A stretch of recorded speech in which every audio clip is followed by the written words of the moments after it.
je vous invite à vous installer confortablement et à fermer les yeux. Je ne vais pas vous inviter à vous détendre ou vous relaxer, bien que ce moment de bien-être qui vous est offert ressemble à une liberté. La liberté de lâcher prise. Quand on est amené à être surnommé par des blessures du passé qui peinent à cicatriser. Et c'est en fermant les yeux qu'on peut s'autoriser à s'évader, à penser à un lieu dans lequel on se sent en sécurité, en paix. Un endroit où rien que le fait de regarder le paysage qui s'offre à nous permet d'enclencher ce sentiment profond de bien-être intérieur, comme ces plongeurs qui plongent profondément au milieu des océans, où ils peuvent trouver leur infinité de possibilités.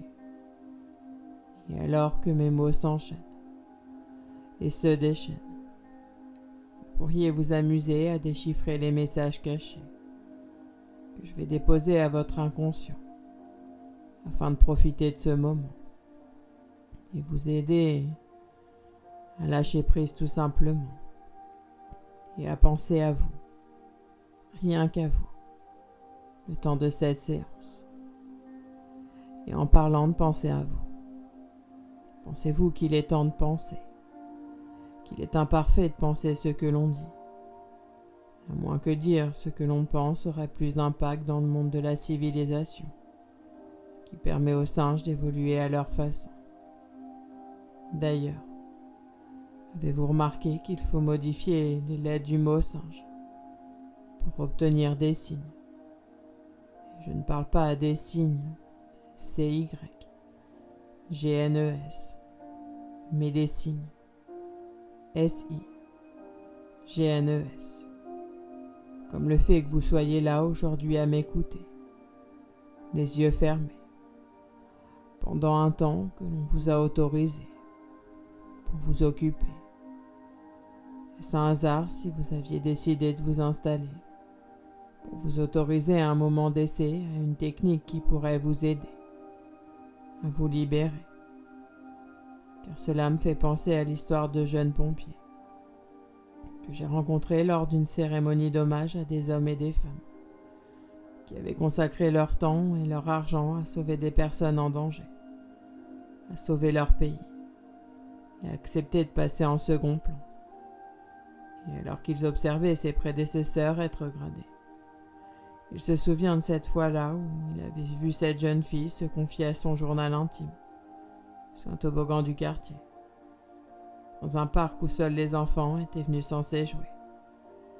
Et alors qu'il occupait ses enfants sur les balançoires, il avait vu la bande de jeunes arriver pour la taquiner. Et alors qu'elle était cachée, et qu'elle ne les avait pas vus arriver, un des jeunes hommes lui arracha son papier où elle était en train de se confier, sur son incapacité à dire « je t'aime » à celui qu'elle aimait.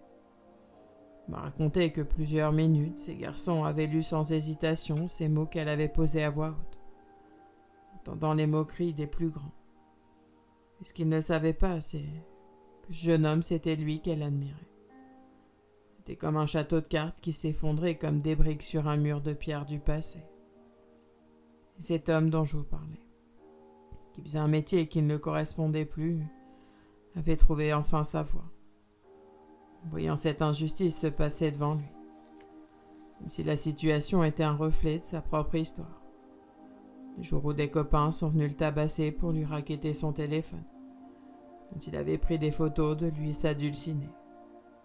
Cette fois, où il s'était senti trahi à tout jamais. Alors il alla voir les jeunes pour leur faire une leçon de morale. Ils avaient donc compris le mal qu'ils avaient fait. Et quant à lui, son avenir professionnel allait être modifié. Il voulait aider ces jeunes en détresse, en quête d'identité, en quête de place, dans un monde imparfait. Il arrive parfois qu'à un moment de notre vie, on ne sait plus trop qui l'on est, où on veut aller, car un événement de notre vie nous a poussés à évoluer. Il suffit simplement d'écouter les signes de vie que la vie nous a apportés pour nous autoriser à changer. J'aimerais maintenant vous raconter l'histoire de Cédric, ou Pierre. Enfin, c'est le surnom qu'il s'était donné depuis qu'il était petit, car sa mère l'appelait toujours mon petit cœur de pierre. Il était donc persuadé que ses parents avaient changé d'idée à sa venue à la maternité. Il avait trouvé ce surnom car, dès son arrivée, il n'avait pas pleuré, pour ne pas effrayer ses parents du changement qu'ils pouvaient épeurer dans leur vie. Il faut dire que ce bébé n'était pas vraiment prévu. À 18 ans, sa mère n'avait pas vraiment souhaité construire une famille alors qu'elle passait seulement son bac. Il faut dire qu'elle avait rencontré Marc, 10 ans de plus, qui venait lui aussi d'avoir son premier enfant avec sa femme depuis 10 ans. Mais comme 20 n'est pas forcément l'égal de 10 fois 2, il peut également être l'addition de 10 plus 10. Comme si vous choisissiez 2 fois le même plat ou vous preniez une entrée et un dessert. Mais pour en revenir à Pierre ou bien Cédric, il avait ressenti déjà dans le ventre de sa mère que ce n'était pas le bon moment, et qu'il valait mieux se faire discret à l'éventualité de son arrivée. Il faut dire que les premiers avaient été difficiles. Elle l'avait rejeté. Elle le tenait responsable d'avoir foutu sa vie en l'air, d'avoir éloigné celui qu'elle aimait. Oui, son père était parti dès qu'il avait su qu'elle le garderait. Trop honteux d'avoir trahi sa femme, et pas assez courageux pour accompagner celle qui voulait construire un avenir plus aventurier que son histoire. Mais une rumeur commençait à se répandre, que c'était bien le fils du maire qui avait engrossé une gamine du lycée, et qui avait fui une situation trop compliquée. Il était depuis trop longtemps avec la femme que son père lui avait choisie, pour faire bonne figure dans son village et celui d'à côté. Une situation qui ne devait pas faire de vagues, comme une tempête qui souffle un peu trop fort et qui nous plonge plus intensément dans un océan, comme si le fait de se promener en bord de mer l'avait apaisé. Et finalement, il n'en avait que faire du testament de son père. Il avait désormais passé trop d'années à chercher de la fierté d'un père qui n'en avait plus que faire. Enfin, si seulement pour son bébé, qui était sa communauté, mais pas pour son 4e fils, qu'il avait oublié pour consacrer seulement à son métier. Il prit alors une décision plus difficile que jamais, de vivre enfin pour soi. Je ne sais pas comment s'est terminée l'histoire. Je sais seulement que Pierre, ou peut-être Cédric, a décidé de ne plus s'appeler. Car le jour de ses 15 ans, son père avait enfin décidé de le rencontrer, de le reconnaître. 15 ans à attendre, à le chercher, pour enfin découvrir qui il était. Et peut-être que vous aussi, vous êtes oublié pendant bien trop longtemps, pensant que votre femme, votre mari, vos enfants, vos parents valaient plus le coup que vous pour l'instant. Mais il est temps un jour comme aujourd'hui de penser à vous entièrement. Est-il possible d'échapper au temps? À quoi bon expliquer une œuvre d'art et la morale était la meilleure des politiques? Le travail divise-t-il les hommes?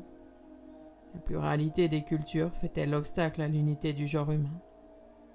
Reconnaître ses devoirs. Est-ce renoncer à sa liberté? Celle qui peut s'échanger a-t-il de la valeur? Les lois peuvent-elles faire le bonheur? Autant de sujets à développer. Que de manières de penser pour expérimenter une philosophie qui peut avoir un point de vue différent des examinateurs.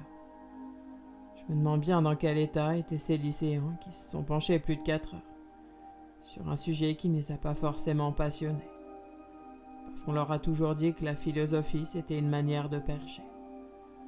Comme si on leur avait programmé en avance ce qu'ils devaient penser, au moment même où ils se sont installés dans la classe de leur lycée, entourés d'ados débordant de créativité pour duper leurs parents pour aller en soirée. Et cela me fait penser à cette histoire, de cet oiseau qui s'était perché en haut de cette branche pour observer le chemin rempli de cailloux, que devaient emprunter des parents énervés par la fermeture d'une classe de leur établissement. Ils s'étaient alors munis de banderoles et de sifflets pour revendiquer leur droit d'obtenir de l'éducation à leurs enfants en difficulté.